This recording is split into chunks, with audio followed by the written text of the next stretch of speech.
Hello friend, good morning. তো আমার ছোট্ট গোপালের মুখটা থেকেই রোজ তো ঘুম ভাঙে, সকাল হয়, আবার রাত্রেও চোখ বন্ধ করি। তো এই যে আমার তো সকাল শুরু হয়ে যায় ধরো ৫টা, ৫:৩০ এরকম নাগাদ। তো সকাল সকাল উঠে পড়েছি, প্রচুর কাজ ছিল, সবজিও অনেক, সব টেবিলে ছড়িয়ে ছিটিয়েছিল, রাত্রে এনেছিল আর গুছানো হয়নি। বাবুকে দোলাই দিয়ে আর এবারে রুমের অবস্থা দেখতেই পাচ্ছ, জামা কাপড় পুরো এলোমেলো, টেবিলটারও অবস্থা কী হয়ে আছে।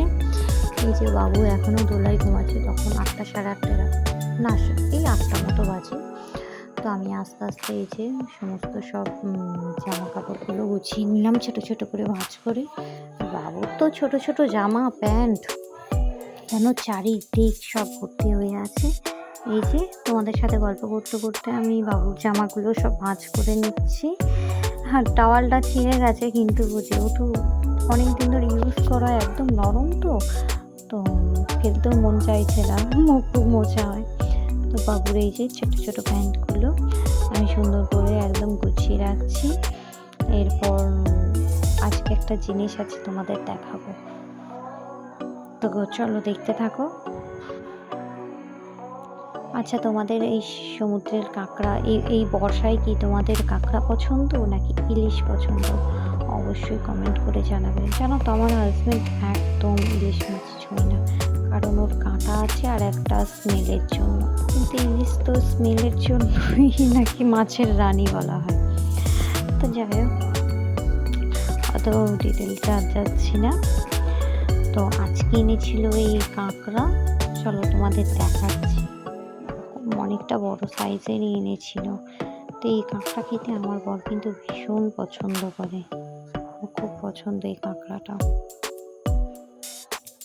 তো এই যে তোমাদের সাথে গল্প করতে করতে আমার পুরো রুমটা ক্লিন করাও হয়ে গেছে, আর প্রচণ্ড খিদে পেয়ে গিয়েছিল।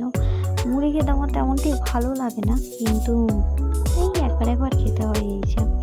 তো কড়াই সিদ্ধ দিয়ে একটু মুড়ি খেয়ে নিলাম। ওই যে বলছিলাম না কাঁকড়া, তো আজকে বর থেকে কাঁকড়া এনেছে, বললো লাল লাল করে একদম কষা কষা করে বানাতে।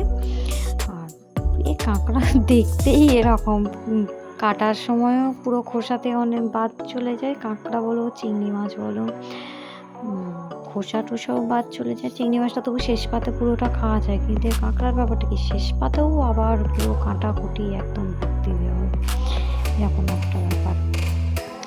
তো এই যে আমি আস্তে আস্তে বসে গেছি, কাঁকড়াগুলো ভেবেছিলাম হয়তো এরকম করা কেন, কিন্তু যা ভয়ঙ্কর দেখতে, ওদের দাঁতগুলো এভাবেই মনে চিপে দেওয়া থাকে গাটারে করে।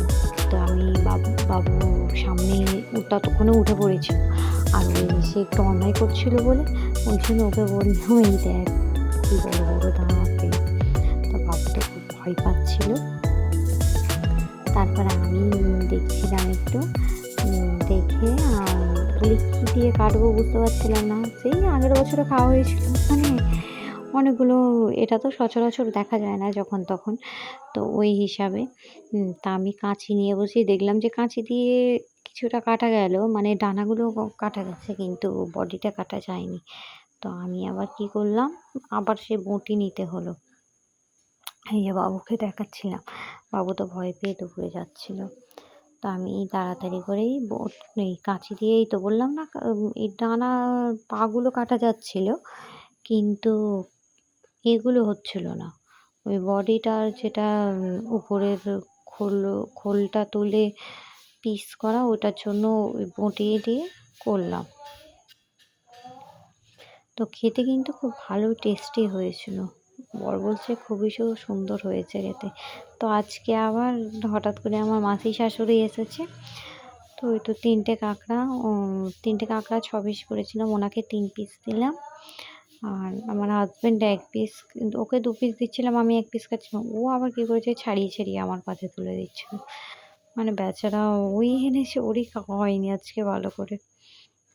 ঠিক আছে, কোনো ব্যাপার নয়, কুটুম তো এসে যেতেই পারে। তো এরকম ব্যাপার। এই যে ওইটা দিয়ে আর হচ্ছিল না, কতটা দেখো, একদম প্রেশার দিয়ে তাড়াতাড়ি করে করতে হচ্ছিল। তা আমি এই যে ঝটপট করে তাড়াতাড়ি ছাড়িয়ে নিচ্ছি, কেননা আবার গ্যাস শেষ হয়ে গেছে, আজ এই 4-5 দিন হলো গ্যাস শেষ।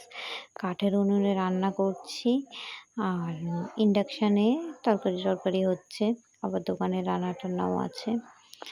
তো আমি আস্তে আস্তে করে নিচ্ছি, আর হাতে তো প্রচণ্ড লাগছিল, পুরো আঙুলগুলো ব্যথা হয়ে যাচ্ছিল একদম।